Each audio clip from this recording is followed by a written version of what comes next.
días, buenas tardes o buenas noches, queridos hermanos y hermanas, y muchas gracias por abrirnos de nuevo la puerta de su casa para un video más.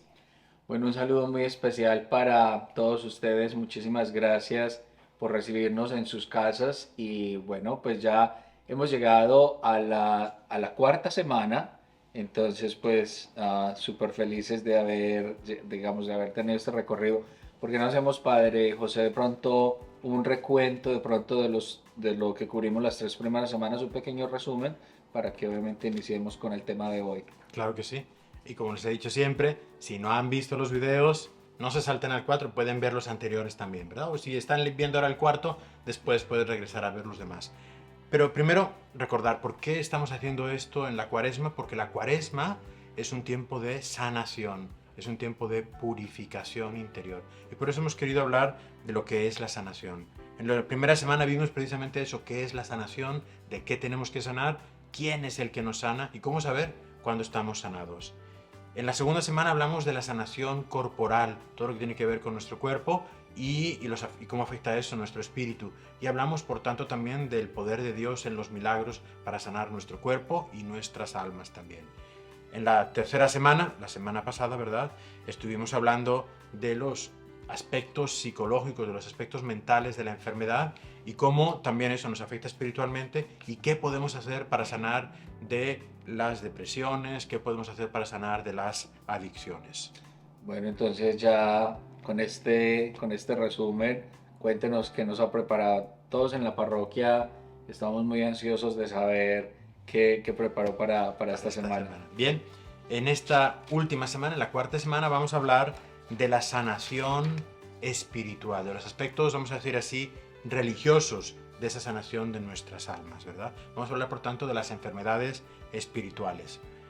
Y haciéndolo muy sencillo, la enfermedad espiritual es el pecado. Así de sencillo, pero así de complicado, ¿verdad? El pecado como una desobediencia a Dios, como querer ser como Dios, y por lo tanto como la idolatría que en el Antiguo Testamento era pues tan rechazada por Dios. En todo pecado está por un lado nuestra libertad, porque siempre está nuestra libertad, pero por otro lado también está la acción del demonio, que nos quiere llevar al pecado, a la desobediencia, y que por eso nos engaña con la mentira para que caigamos en él. ¿Cuáles son algunas de estas prácticas, vamos a decir así, ¿verdad?, en las que se puede caer en este pecado, en esta enfermedad? Puede ser, por ejemplo, la superstición, la adivinación, la magia, la hechicería, el espiritismo. Todo eso son algunas de esas manifestaciones de esa enfermedad espiritual que podemos tener. Creo que es muy importante que leamos dos números del catecismo, el catecismo de la Iglesia Católica, donde nos hablan de estas prácticas y creo que nos puede iluminar mucho. Perfecto. Leámoslos. Pues vamos a leer. Catecismo de la Iglesia Católica, numerales 21-16. Todas las formas de adivinación deben rechazarse. El recurso a Satanás o a los demonios, la evocación de los muertos y otras prácticas que equivocadamente se supone desvelan el porvenir, la consulta de horóscopos, la astrología, la quiromancia, la interpretación de presagios y de suertes, los fenómenos de visión, el recurso a médiums, encierran una voluntad de poder sobre el tiempo, la historia y finalmente los hombres, a la vez que un deseo de granjearse la protección de poderes ocultos.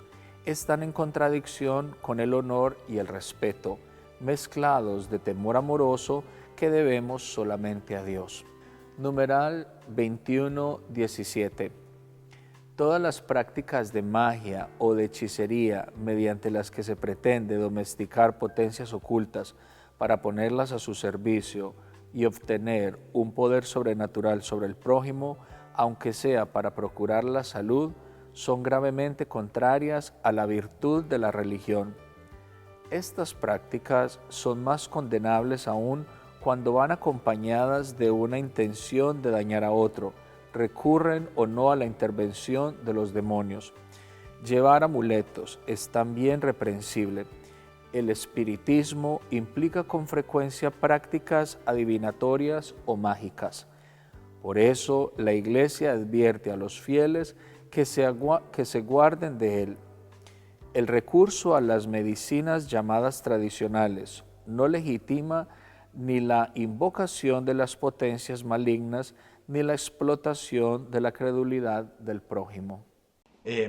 Bueno, lo primero es que espero que nadie dudemos de la existencia del mal y del demonio. Recordemos cómo resume San Pedro el paso de Jesús por este mundo. Lo podemos ver en Hechos 10:37. Dice San Pedro, ustedes saben lo que sucedió en toda Judea, comenzando por Galilea, después que Juan predicó el bautismo, cómo Dios a Jesús de Nazaret le ungió con el Espíritu Santo y con poder, y cómo él pasó haciendo el bien y curando a todos los oprimidos por el diablo, porque Dios estaba con él, curando a los oprimidos por el diablo. Jesús mismo fue tentado, lo vemos en el Evangelio de San Mateo, en el capítulo 4, lo hemos leído durante uno de los domingos de nuestra Cuaresma. Si Jesús fue tentado por el diablo, también nosotros somos tentados por el diablo. El demonio es real, actúa, pero no todo es obra del demonio. El mal también obra por sí mismo y también en nuestras vidas, ¿verdad? Tenemos otras influencias que llamamos el mundo y la carne. De hecho, el demonio, que es real, él prefiere pasar desapercibido, él prefiere actuar en la oscuridad, en el anonimato. Él no quiere que sepamos que existe. Él no quiere que pensemos que Él está actuando en todas partes, ¿verdad? Él prefiere actuar en la oscuridad, en la mentira. Me acuerdo cuando estaba en el seminario que uno de los profesores nos contaba, decía, una de las más grandes victorias que el demonio puede decir que tiene es haber convencido al mundo de que él no existe. Sí. Así es. Porque obviamente si la gente cree que no existe, pues Él sí, puede actuar. él puede actuar libremente y la gente no cree que eso tiene consecuencias, ¿no? Que no pasa nada si están haciendo lo que él quiere. Así es. Ahora, la acción del demonio, ¿verdad? En esto se puede manifestar principalmente de tres maneras. La primera, que llamamos la opresión. La segunda, que se llama la obsesión. Estas dos son las más generalizadas. Y la tercera, que es la posesión, que es realmente poco frecuente. Ok, qué conceptos esos conceptos son importantes y es importante conocerlos bien, ¿no? Para saber identificar cómo actúa el enemigo en la vida de las personas. ¿Por qué no nos cuenta, Padre, en cada uno de ellos qué es la opresión? Cuéntenos sobre la opresión. Ok, perfecto. Bien, la opresión es la acción de Satanás sobre los cuerpos o las cosas. Es decir, sobre cosas externas, ¿verdad? Por ejemplo, ruidos en la noche, cosas que se mueven, luces que se apagan, voces que se escuchan, o incluso también puede ser ciertas enfermedades raras que no tienen una explicación médica. Es decir, se trata de acciones exteriores.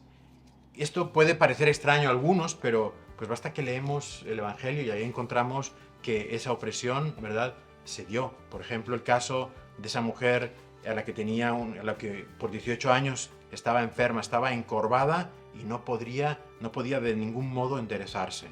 Y Jesús la sana, ¿verdad?, quitándola ese espíritu que la oprimía.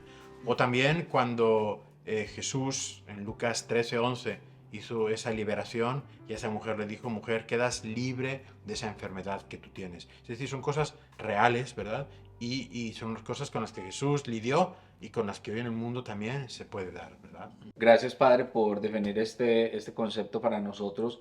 Ahora cuéntenos sobre lo que es la obsesión, porque esto de pronto puede ser una palabra un poco confusa, como que estamos obsesionados con algo, ¿no? Pero, o sea, que digámoslo, en esta conversación que estamos teniendo de cómo el demonio actúa en la vida o en la mente de las personas, ¿qué es la obsesión? Muy bien.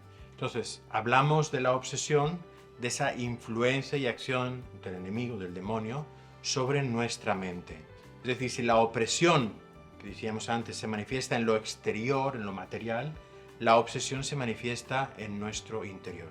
Existen personas, ¿verdad?, atormentadas con tremendas obsesiones sexuales, con ideas de suicidio, con el espíritu de blasfemia, de autodestrucción, de desprecio, de sentirse indigno del perdón de Dios. En estos casos a veces la causa no solo física o psicológica, sino que están atormentados por una obsesión, por alguien que les está llevando, les está esclavizando y les hace pensar que no pueden salir de eso. Podría decirse que la obsesión se parece como a una tentación, pero que es algo, la tentación en vez de ser pasajero, en este caso es algo permanente, y que la fuerza y la intensidad va más allá de nuestras capacidades humanas para vencerla. Padre, bueno, muchísimas gracias porque esto de verdad aclara bastante estos conceptos y la forma de entender, ¿no? Digamos, nos da la claridad a nosotros de cómo entender cómo es la acción del enemigo en la mente de las personas. Y por último, digámoslo, algo que de pronto causa mucha curiosidad para las personas, y no solamente dentro de la Iglesia Católica, sino en el mundo, es el tema de la posesión diabólica. ¿Cómo funciona o cómo podemos entender nosotros este concepto de la posesión? Muy bien. Bien, lo primero que hemos dicho antes y lo repetimos ahora, el caso de las posesiones son realmente casos raros, ¿verdad? ¿En qué consiste? Consiste en que ese es un espíritu del mal, el demonio, ¿verdad? Un espíritu que entra en la persona alterando nuestras funciones normales, alterando incluso nuestra libertad. Pero de nuevo, estos casos son raros. El Evangelio nos narra muchos casos en los que Jesús liberó a poseídos. Recordemos, por ejemplo, el caso del endemoniado de Gerasa. Lo encontramos en el Evangelio de San Marcos, en el capítulo 5, en los versículos del 1 al 20. Vamos a leerlo. Y llegaron al otro lado del mar, a la región de los Gerasenos. Apenas saltó de la barca, vino a su encuentro dentro de los sepulcros un hombre con espíritu inmundo que moraba en los sepulcros y a quien nadie podía ya tenerlo atado ni siquiera con cadenas, pues muchas veces lo había atado con grillos y cadenas, pero él había roto las cadenas y destrozaba los grillos, y nadie podía dominarlo. Y siempre, noche y día, andaba entre los sepulcros y por los montes, dando gritos e hiriéndose con piedras. Al ver de lejos a Jesús, corrió y se postró ante él y gritó con fuerte voz: ¿Qué tengo yo contigo, Jesús, Hijo de Dios Altísimo? Te conjuro por Dios que no me atormentes.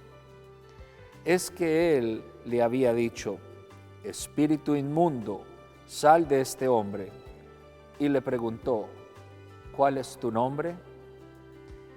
Le contesta: mi nombre es Legión, porque somos muchos. Y le suplicaba con insistencia que no los echara fuera de la región. Había allí un gran rebaño de cerdos comiendo al pie del monte, y le suplicaron: envíanos a los cerdos para que entremos en ellos. Y se lo permitió. Entonces los espíritus inmundos salieron y entraron en los cerdos, y los cerdos, unos 2000, se arrojaron al mar de lo alto del precipicio y se fueron ahogando en el mar. Los que cuidaban los cerdos huyeron y lo contaron por la ciudad y por las aldeas, y salió la gente a ver qué era lo que había ocurrido. Llegan junto a Jesús y ven el endemoniado al que había tenido la legión sentado, vestido y en sano juicio, y se llenaron de temor. Los que lo habían visto les contaron lo ocurrido al endemoniado y de los cerdos.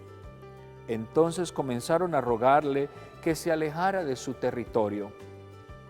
Y al subir a la barca, el que había estado endemoniado le pedía estar con él, pero no se lo concedió, sino que le dijo: vete a tu casa con los tuyos y cuéntales lo que el Señor ha hecho contigo y que ha tenido compasión de ti. Él se fue y empezó a proclamar por la Decápolis todo lo que Jesús había hecho con él, y todos quedaban maravillados. Bueno, esto en realidad ayuda muchísimo en la vida espiritual, ¿no? En lo que es la sanación espiritual, ¿no? Entonces, es posible sanar? Y la respuesta es sí y siempre.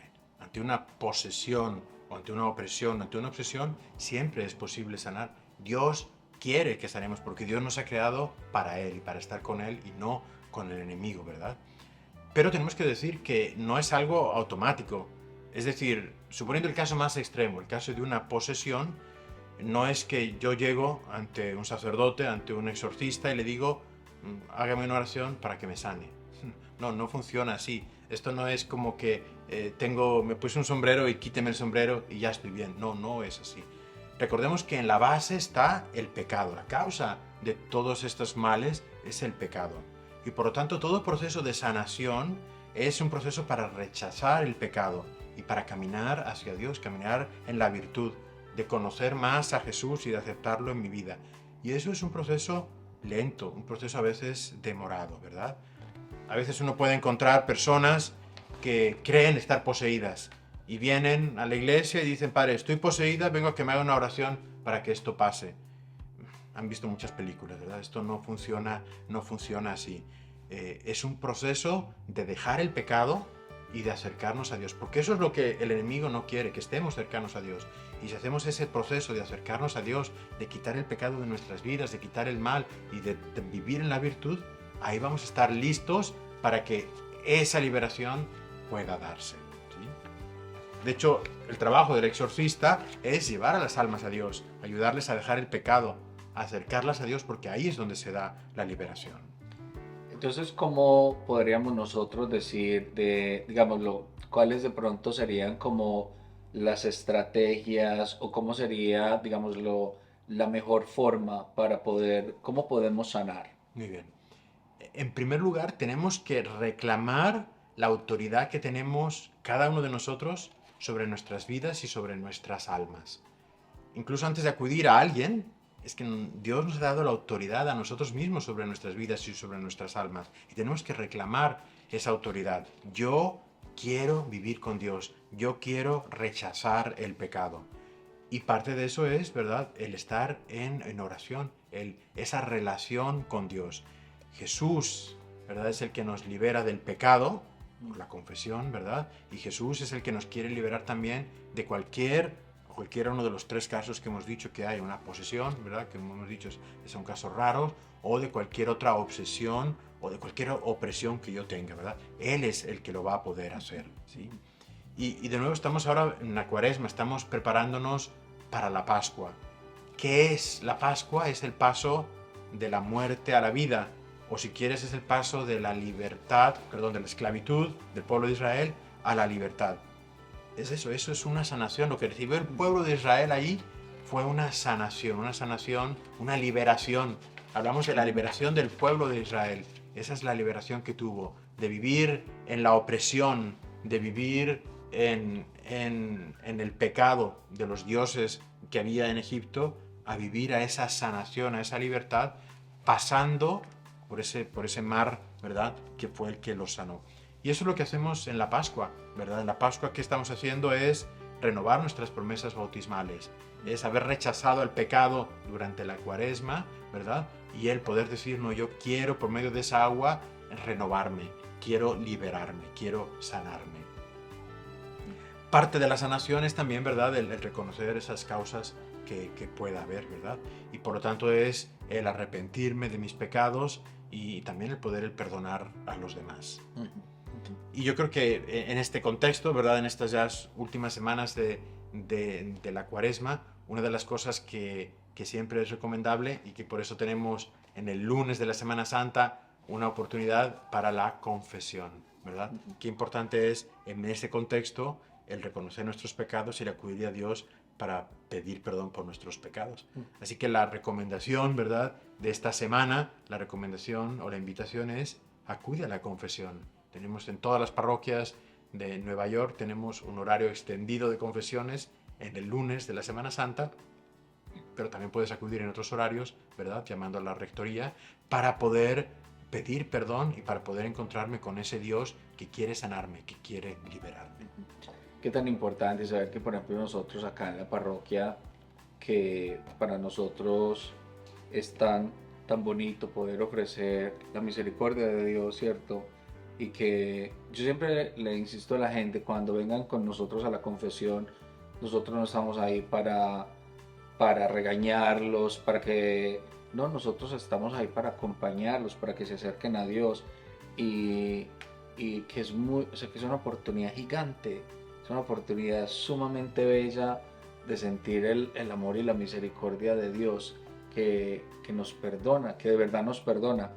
Entonces es una oportunidad, ¿no? Entonces podríamos decir, para la sanación espiritual, reconocer los pecados, pedirle perdón a Dios, que perdonen a los demás y también que se perdonen a ellos mismos, ¿cierto? Para que Así empiecen es. como de verdad nuevos, que empiecen renovados. Podríamos de pronto decir otros consejos para la sanación espiritual, la asistencia a la misa los domingos, Claro. la oración en la casa, la lectura de la palabra de Dios, y encontrar cuáles son las mejores formas, ¿no? de cultivar nuestra espiritualidad para acercarnos más a Dios, ¿cierto? Claro que sí. Bien, y a manera de conclusión, ¿verdad? En estas 4 semanas que hemos estado hablando de la sanación durante esta cuaresma, ¿qué es lo que hemos pretendido? Es realmente poner luz en nuestras vidas, en esa sanación integral que hemos hablado desde el inicio, la sanación de nuestro cuerpo, la sanación de nuestra mente, la sanación de nuestra alma.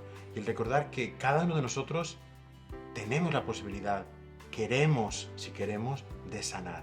Dios nos ha hecho para estar sanos, Dios nos ha hecho para estar bien y tenemos nosotros que trabajar porque no es algo externo, no es hacer una oración o no, es un trabajo interno de sanación.